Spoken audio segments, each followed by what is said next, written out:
Hello, today we're going to be doing good versus bad video games for my Genius Hour project. I chose this as my Genius Hour project because I really like to critique stuff. It makes me feel better and it makes me feel like they can do better too. We're going to do our good games first. So for our good games, we have on the list with Destiny 2, a game that everyone loved, as it is the sequel to the original Destiny that made its first launch on Xbox 360 and PS4 and 3, I believe. And then NBA 2K and Madden 18.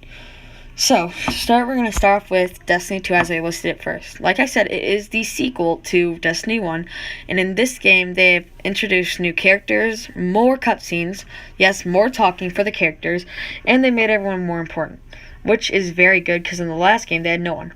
They added 3 new classes in the Arc Strider, the Arc subclass for the Hunter, and that's more like electricity, the Dawnblade or Daybreak for the Warlock, as it is a solar based, and then the final one is Sentinel for the Titan, which is right here, as he's able to throw his shield, hit people with his shield, and block incoming damage.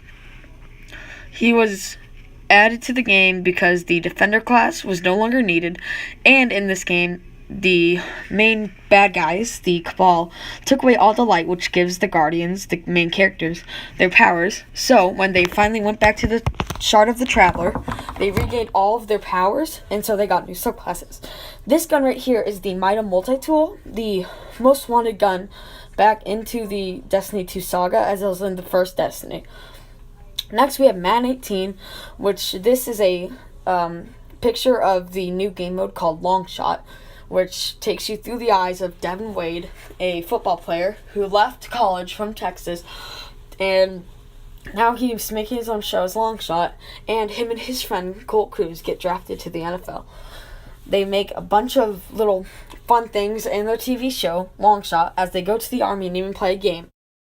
For the base game of Madden, they also added a new game mode called Arcade Mode, where everything's more hectic, which means that there are more interceptions, more forced fumbles, and bigger hits, which is always better. It's also a lot harder to score, but if you're good, it should be pretty easy, as that's what most game modes are like. And if you're good, it increases your chance at getting interceptions and forced fumbles because you know how to cause them. This game mode is really good, and it's really needed as well. For our next game, it's 2K18, which 2K is like almost the rival of EA, as EA is making live mobile, but that's not very good. But 2K, it also introduces the new trades, new logos, and the new Nike jerseys as they switched over from Adidas.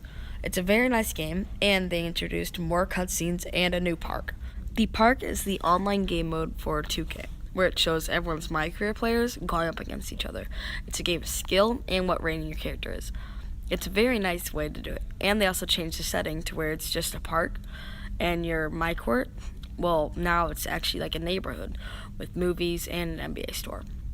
Now on to the best part of this. It's arguably the best part of it, like I just said. It's the bad games. These are all my opinion, of course, so don't get mad. The first game is For Honor. I personally dislike this game because it's very flawed. The blocking is very wonky and it does not work as well as you think it would. It's very hard to time and just to get it right in general. The attacks are extremely easy and it's way too easy to land a hit in general. It's also really cheesy when people choose characters that are designated to hack and bash, and they'll knock you back, I don't know, maybe 5 feet sometimes if it's a good one, but they can knock you back even farther, and this is very bad because there are a lot of spots where you can get knocked off and die instantly because you're falling off a cliff or going to lava. Very bad. So that's why I have it on this list. The next game, as I mentioned earlier, was NBA Live Mobile. This game completely ripped off 2K, and it's nowhere close to being good. The dribble moves are extremely bad, and the shooting bar is wonky, although it's literally the exact same as the NBA Live Mobile on your iPhone, which is just as bad. I personally dislike it, and all the big YouTubers that have millions of subscribers most of the time, they even tried this game out, and they only did about 4 episodes on it, unless they liked it a lot more than 2K, but I don't think that's very many. As you can see, Russell Westbrook's face is right here, and that's what I personally think about this game. It's not very good, and I would give it 0 stars. Thank you for watching, and have a good rest of this class.